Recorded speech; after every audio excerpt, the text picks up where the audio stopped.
नमस्कार। आज मैं ऑफिस से नहीं लेकिन घर से ही आपसे चर्चा कर रहा हूं और आपसे जुड़ भी रहा हूं। आज हम देख रहे हैं कि किसान आंदोलन एक अलग अंदाज में हम सबके सामने है। चक्का जाम असफल तो नहीं कहा जा सकता, कम से कम जिस तरह से पुलिस की तैयारी है उसे देखकर। अगर हम दिल्ली की बात करें और एनसीआर की बात करें, सिर्फ दिल्ली में 50,000 से ज्यादा पुलिसकर्मियों की तैनाती अपने आप में बताती है कि आज सरकार ने कितनी मजबूत इरादों के साथ चक्का जाम में होने वाले तथाकथित तौर पर या अप्रत्याशित तौर पर किसी भी गतिविधि को रोकने का पूरा इंतजाम किया है। और यह बताता है कि सरकार मुस्तैद है, सरकार तैयार है, क्योंकि 26 जनवरी की याद अभी बहुत ताजा है। और इसमें कोई शक नहीं है कि 26 जनवरी की याद इतनी जल्दी जा भी नहीं सकती। लेकिन किसान संगठनों ने स्पष्ट तौर से कहा है कि दिल्ली के भीतर उत्तराखंड और उत्तर प्रदेश में चक्का जाम का प्रभाव न के बराबर होगा। और वो इसलिए क्योंकि किसान उत्तर प्रदेश और उत्तराखंड में गन्ना की फसल को लेकर चीनी मिलों तक जा रहे हैं, इसलिए रास्ते में कोई अवरोध नहीं होगा। इसके बावजूद पुलिस की जबरदस्त तैनाती है। उत्तर प्रदेश में जो पुलिस की तैनाती है वो भी बताती है कि उत्तर प्रदेश की सरकार ने भी पूरे तरीके के इंतजाम कर रखे हैं। जो बैरिकेडिंग है उसे देखकर यह कहा जा सकता है कि यह अप्रत्याशित है। इस तरह की बैरिकेडिंग किसी भी प्रोटेस्ट या डेमोन्स्ट्रेशन के लिए आज तक, यानी कि बीते 27 साल में अपने पत्रकारिता के अनुभव में मैंने नहीं देखा था। लेकिन सरकार जिस तरह की बैरिकेडिंग कर रही है उससे तो ऐसा ही प्रतीत होता है कि जरा भी भरोसा सरकार को किसान संगठनों पर और किसानों पर नहीं है। दरअसल सरकार को इस बात का डर सता रहा है कि अगर 26 जनवरी जैसी वारदात एक बार फिर होती है, जहां लाल किले पर जबरदस्त उत्पात मचा था और ऐसा लग रहा था जैसे कि हम राष्ट्रीय ध्वज के साथ भी अपमान होता हुआ दिख रहे हैं, यह सब दोबारा नहीं होना चाहिए कि इससे अंतर्राष्ट्रीय स्तर पर भारत की छवि को काफी धक्का लगता है। लेकिन अगर आप दिल्ली के बाहर और एनसीआर के बाहर की बात करें तो पूरे पंजाब, पूरे हरियाणा में चक्का जाम पूरे तरीके से सफल बताया जा रहा है और बड़े पैमाने पर सफल है। आंध्र प्रदेश में भी इसके सफल होने की खबरें आ रही हैं। हैदराबाद और उसके आसपास किसानों के बड़े समूह को पुलिस ने गिरफ्तार किया है। बेंगलुरु के पास भी इस तरह की खबरें हैं, जहां पर किसान आंदोलन की वजह से वहां पर काफी ज्यादा संख्या में लोग बाहर आ रहे थे, पुलिस ने उन्हें रोकने की कोशिश की है। महाराष्ट्र में किसान आंदोलन को पूरा समर्थन मिल रहा है। राजस्थान में जाहिर सी बात है किसान आंदोलन को सरकार का समर्थन भी प्राप्त है और इसलिए किसान आंदोलन आगे बढ़ रहा है और चक्का जाम एक तरह से पूर्ण कहा जा सकता है। दिल्ली में असुविधा है थोड़ी बहुत, लेकिन जान नहीं है। लेकिन आइए अब आते हैं मूल मुद्दे पर। मूल मुद्दा यह है कि किसानों ने कहा कि हम अपनी मांगों को लेकर देश में 3 घंटे के लिए चक्का जाम कर रहे हैं और सरकार के हाथ पैर फूल गए। फूलना लाजमी है, क्योंकि किसानों के वर्ग को अगर आप देखें तो सरकारी आंकड़ा कहता है कि इस देश में कुल आबादी की 43% खेती या किसानी से जुड़ी है। लेकिन अगर आप सही आंकड़ा लेंगे तो तकरीबन 60% ऐसे लोग हैं जिनकी जीविका सिर्फ और सिर्फ खेती या किसानी या कृषि क्षेत्र से जुड़े तमाम कारोबार की वजह से है। 60% आबादी कोई मजाक नहीं होती, खास करके तब जब आप 135 करोड़ के हिंदुस्तान की चर्चा कर रहे हैं। और ऐसे में अगर हरसिमरत कौर, जो कि अकाली दल की वरिष्ठ नेता हैं, उनकी बातों को मैं आपके सामने रखूं, उन्होंने कहा कि यह आंदोलन सिर्फ पंजाब के किसानों का नहीं है। तो जनाब, यह आंदोलन सिर्फ पंजाब के किसानों तक समर्पित या सीमित नहीं है। यह बात तो अब स्पष्ट हो चुकी है। और वो इसलिए क्योंकि महाराष्ट्र में भी बड़ी संख्या में किसान बाहर निकलकर अपने आंदोलन को आवाज दे रहे हैं, बल दे रहे हैं। शरद पवार जैसे नेता उसका समर्थन कर रहे हैं और संबोधन भी कर रहे हैं। शिवसेना का भी समर्थन हासिल है इस पूरे किसान आंदोलन को लेकर। कांग्रेस ने तो प्रत्यक्ष तौर पर कह दिया है कि कांग्रेस साथ खड़ी है किसानों के और इस किसान आंदोलन में कांग्रेस पार्टी सक्रिय भूमिका निभा रही है। तो जाहिर सी बात है कांग्रेस पार्टी का समर्थन हासिल है, एनसीपी का समर्थन हासिल है। तमाम वो दल जो आज विपक्ष में अपने आप को पाते हैं, वो दल आज इस चक्का जाम के समर्थन में खड़े हैं और इसके साथ साथ किसान भी अपनी बातों को लेकर खड़े हैं। तो हमें यह मानना पड़ेगा कि ये एजिटेशन सिर्फ और सिर्फ पंजाब या पश्चिमी उत्तर प्रदेश तक सीमित नहीं है। उत्तराखंड से भी बड़े एजिटेशन की खबरें हैं और वहां से भी लोग बड़ी संख्या में दिल्ली और उसके आसपास के इलाकों में आकर लगातार बीते 72-73 दिनों से अपने प्रदर्शन को अंजाम दे रहे हैं। सरकारें कोशिश कर रही हैं, लेकिन बहुत सफलता हासिल नहीं आ रही। इसलिए अब सरकार के पास किसानों की इस तमाम आंदोलन को देखते हुए क्या विकल्प बचते हैं। पहला विकल्प तो यह है कि सरकार किसानों की बात मान ले, तीनों कानून को रद्द कर दे। इसके आसार तो दिखते नहीं। दूसरा विकल्प है जो कि सरकार कह रही कि आप किसी भी मुद्दे पर चर्चा करने के लिए तैयार हैं, हमें एमएसपी आपको लिख कर देने को तैयार हैं, हम आपको 1.5 साल तक कानून लागू नहीं करने का आश्वासन दे रहे हैं और उसके साथ साथ बातचीत जारी रहेगी। आप जो बदलाव और सुझाव कहेंगे वो हम करने के लिए तैयार हैं। कॉन्ट्रैक्ट फार्मिंग को लेकर भी जो परहेज है वो बताइए, उसको दूर करने के लिए तैयार है। और उसके साथ साथ अगर किसान अदालत में जाकर दरवाजा खटखटाना चाहते हैं कॉन्ट्रैक्ट फार्मिंग के खिलाफ, तो उसकी भी प्रावधान बनाए जाएंगे, उसकी भी अनुमति दी जाएगी। यानी सरकार अपनी तरफ से हर तरह के संशोधन के लिए तैयार है, लेकिन सरकार कानून वापस लेने को तैयार नहीं। किसान संगठन कहते हैं कि कानून वापसी के अलावा कोई और रास्ता नहीं। विपक्ष भी अब कहने लगा है कि कानून वापसी के अलावा कोई रास्ता नहीं। यानी मीटिंग पॉइंट कहीं बीच में है, दोनों पक्षों को आगे बढ़ना पड़ेगा। ऐसे में किसान संगठन के लिए सबसे महत्वपूर्ण मुद्दा तो यह होगा कि उनकी जो आपत्तियां हैं उसको लेकर सामने आ जाए। सरकार की तरफ से एक आश्वासन जो कि केसी त्यागी के बातचीत के दौरान मुझे पता चला, उन्हें किसान संगठनों ने मध्यस्थता करने का आमंत्रण भी दिया है कि अगर सरकार इस कानून के अमलीकरण को लेकर अनिश्चितकालीन एक भरोसा दे दे कि जब तक किसानों के सभी आपत्तियों को दूर नहीं कर लिया जाता तब तक किसान कानून नहीं लागू होंगे, कृषि कानून नहीं लागू होंगे। सरकार की तरफ से एक बड़ी पहल होगी और मुझे ऐसा लगता है कि शायद किसान इस बात को मान के इस आंदोलन को खत्म करेंगे।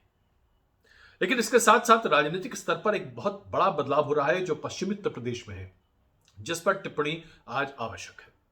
सबसे पहली बात, 2013 में हमने पश्चिमी उत्तर प्रदेश में एक बहुत बड़ा ध्रुवीकरण देखा था। मुजफ्फरनगर के दंगे पश्चिमी उत्तर प्रदेश के सामाजिक ताने बाने को तोड़ने का बहुत बड़ा जरिया बने थे, जिसके जरिए जो पूरा वर्ग था, जिसमें जाट और उसके साथ साथ गुर्जर, जो कि सबसे प्रभावशाली जातियां हैं पश्चिम उत्तर प्रदेश की, राजस्थान की और उसके साथ साथ हरियाणा की, ये विमुख हो गए थे। ये विमुख इसलिए हो गए थे क्योंकि ये पूरे तरीके से भारतीय जनता पार्टी के समर्थन में खड़े थे और इन्हें लगता था कि इस पूरे जातीय समूह को भारतीय जनता पार्टी की सरकार के द्वारा ही फायदा मिल सकता है। ध्रुवीकरण की राजनीति ने इसमें घी का काम किया और उसके बाद इन तमाम प्रभावशाली जातियों ने अल्पसंख्यकों से किनारा कर लिया। अब जरा यहां के स्ट्रक्चर को समझने की कोशिश कीजिए। पश्चिम उत्तर प्रदेश, उत्तराखंड, उसके साथ साथ पंजाब और हरियाणा और राजस्थान, इन तमाम जगहों पर जो जमीन का मालिकाना हक है वो जाट, जट, गुर्जर, इन लोगों के पास है। लेकिन काम करने वाले लोग यानी कि मजदूर वर्ग अल्पसंख्यक है। और इन दोनों वर्गों में जब से बीते 70 सालों से नहीं, लेकिन हां बीते 35 सालों से एक बहुत ही जबरदस्त तालमेल था। महेंद्र सिंह टिकैत ने प्रभावशाली जातियों को अल्पसंख्यकों के साथ जोड़ दिया था और ये एक जबरदस्त शक्ति बन गई थी, जिसकी वजह से महेंद्र सिंह टिकैत, चौधरी चरण सिंह और उसके साथ साथ तमाम कृषि नेताओं ने एक जबरदस्त कॉम्बिनेशन सामने रखा था।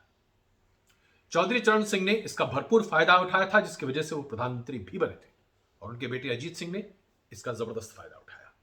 लेकिन 2013 के मुजफ्फरनगर के दंगों ने इस पूरे सामाजिक ताने बाने को हमेशा के लिए तोड़ दिया था और ऐसा लग रहा था जैसे कि ये दो समूह एक दूसरे के साथ कभी नहीं मिलेंगे, यानी कि जमीन पर मालिकाना हक वाले जाट, जट और गुर्जर और काम करने वाले अल्पसंख्यक। लेकिन इस आंदोलन में जैसे ही हमने देखा राकेश टिकैत की आंसू, अल्पसंख्यक समूह पूरे तरीके से जाटों के साथ आ मिला और उसके बाद जो महापंचायत में भीड़ जुट रही है, उसके बाद तो यह बात स्पष्ट है कि यह कोई प्रायोजित भीड़ नहीं, ये वो लोग हैं जो बड़े पैमाने पर चौधरी चरण सिंह और महेंद्र सिंह टिकैत की अगुवाई में पश्चिमी उत्तर प्रदेश, राजस्थान, हरियाणा में खास करके अपना प्रभुत्व दिखाते थे। हरियाणा में मौजूदा भारतीय जनता पार्टी सरकार के लिए बड़ी मुश्किलें खड़ी हो गई हैं क्योंकि 27 से 29% जाट आबादी हरियाणा में और जाट हरियाणा के बहुत जबरदस्त तरीके से द्रवित है। तो भारतीय जनता पार्टी की दो सरकारों के लिए फिलहाल मुश्किल की घड़ी है। उत्तर प्रदेश में फरवरी 2022 में चुनाव है। योगी आदित्यनाथ की सरकार ने जो आर्थिक मोर्चे पर जबरदस्त तरक्की की है और जिस तरह से योगी आदित्यनाथ की सरकार चल रही थी उत्तर प्रदेश में, उसमें कहीं कोई दुविधा होती फिलहाल नहीं दिख रही थी कि इसके दोबारा चुनकर आने में कोई अड़चन होगी। लेकिन ऐसा लगता है कि तकरीबन 70 से 90 विधानसभा सीटों पर इसका जबरदस्त प्रभाव पड़ेगा, जो गठजोड़ अब एक बार फिर बन रहा है। और क्या भारतीय जनता पार्टी यहां अपना वर्चस्व बना पाएगी 2022 में? यह बड़ा सवाल है। और मनोहर लाल खट्टर की सरकार हरियाणा में, उसके गिरने के आसार बहुत बड़े होते दिखाई दे रहे हैं। और हो सकता है कि आने वाले दिनों में भारतीय जनता पार्टी के लिए अच्छे संकेत इन दो राज्यों में न मिले। इसके लिए जरूरी है कि केंद्र सरकार इन तमाम मुद्दों की गंभीरता को समझते हुए, राजनीतिक दृष्टिकोण से इस मुद्दे को समझते हुए जल्द से जल्द किसान आंदोलन को खत्म कराने की पहल शुरू करें। क्योंकि अगर ऐसा नहीं होता है तो दो महत्वपूर्ण राज्य जो आज भारतीय जनता पार्टी के साथ हैं, उस पर से भारतीय जनता पार्टी का प्रभुत्व कम हो सकता है। और अगर उत्तर प्रदेश में गाहे बगाहे किसी तरह से विपक्ष को मौका मिल गया और योगी आदित्यनाथ की सरकार दोबारा अपने आप को काबिज नहीं कर पाई सत्ता में, तो 2024 के लोकसभा चुनाव में इसका जबरदस्त असर देखने को मिलेगा। और फिर यह कहा जाएगा कि एक जबरदस्त सरकार जिसमें एक ऐसा नेता जो कि देश में सबसे ज्यादा लोकप्रिय है, वो कुछ एक छोटी छोटी दिक्कतों की वजह से एक प्रचंड बहुमत की सरकार 2024 में नहीं बना पाई। तो कई सारी चीजें हैं जो आज दांव पर हैं। सबसे पहले तो किसानों को संतुष्ट करना आवश्यक है सरकार के लिए, क्योंकि अगर ऐसा नहीं हुआ तो किसान आंदोलन खत्म होता फिलहाल दिखाई नहीं दे रहा, जो कि सरकार के लिए अच्छी खबर नहीं है। अंतर्राष्ट्रीय स्तर पर भी हमारी काफी थू हो चुकी है और इसे लेकर हालांकि सरकार ने स्पष्ट किया है कि इसमें एक साजिश है, उस साजिश की तहकीकात हो रही है।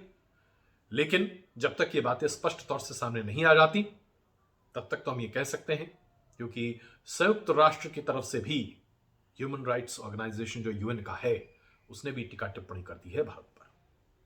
तो अंतर्राष्ट्रीय स्तर पर मोदी सरकार को थोड़ा बहुत झेलना पड़ रहा है, लेकिन इसे रोका जा सकता है क्योंकि यह भारत का अंदरूनी मामला है। भारतीय लोकतंत्र में इतनी मजबूती है कि भारतीय लोकतंत्र इसे बखूबी अंजाम दे सकता है, इस पूरे मसले को सुलझा सकता है। राजनीतिक तौर पर जहां 5 राज्यों में अभी चुनाव हैं, 5 राज्यों के चुनाव के लिए भी महत्वपूर्ण है कि भारतीय जनता पार्टी किसान आंदोलन को जल्द से जल्द खत्म कराए और चुनाव पर अपना ध्यान केंद्रित करे। पश्चिम बंगाल, असम, तमिलनाडु, केरल, ये 4 महत्वपूर्ण राज्य हैं और पुडुचेरी एक छोटा लेकिन फिर भी महत्वपूर्ण इलाका है जो कि केंद्र शासित प्रदेश है। तो ऐसे में यह जरूरी है कि अभी भारतीय जनता पार्टी की नजरें चुनावों पर हो और उसके बाद फिर यूपी बहुत ही महत्वपूर्ण है भारतीय जनता पार्टी के लिए, क्योंकि अगर 300 के ऊपर का आंकड़ा लोकसभा में हासिल करना है तो उत्तर प्रदेश में भारतीय जनता पार्टी की सरकार 2022 में बनना आवश्यक है। तो कुल मिलाकर देखा जाए तो चक्का जाम ने यह साबित कर दिया है कि किसान के भीतर गुस्सा है और यह गुस्सा फूट कर बाहर निकल रहा है। इसे इस वक्त रहते संभालने की आवश्यकता है। और जो बैरिकेडिंग है, ये बैरिकेडिंग सरकार के डर को शायद उतना प्रदर्शित नहीं कर रही, लेकिन सरकार की घबराहट को प्रदर्शित कर रही, जो कि ठीक नहीं। अभी तक जो सरकार का रवैया रहा है, सरकार कभी घबराई नहीं, सरकार कभी डगी नहीं है, सरकार कभी डगमगाई नहीं। लेकिन यह बैरिकेडिंग यह बताती है कि यह शुभ संकेत नहीं है। जिस तरह की बैरिकेडिंग हुई है यह अप्रत्याशित है। इस तरह की बैरिकेडिंग को अभी तक बहुत कम लोगों ने देखा होगा और इसलिए आज तमाम एक बुद्धिजीवी वर्ग सरकार से गुजारिश कर रहा है कि सरकार को अब जल्द अपने एक्ट को ठीक करना पड़ेगा और सरकार को आगे बढ़कर तुरंत किसानों की समस्या को सुलझाने का रास्ता निकालना पड़ेगा। कम से कम एक बात तो मैं दावे के साथ कह सकता हूं, अभी तक जितना भी समझ पाया हूं प्रधानमंत्री नरेंद्र मोदी के बारे में, यह कहा जा सकता है कि आउट ऑफ बॉक्स थिंकिंग में माहिर है। तो मुझे उम्मीद है एक आउट ऑफ बॉक्स रास्ता जरूर होगा और वो रास्ता हम सबों की भलाई के लिए होगा। बहुत धन्यवाद।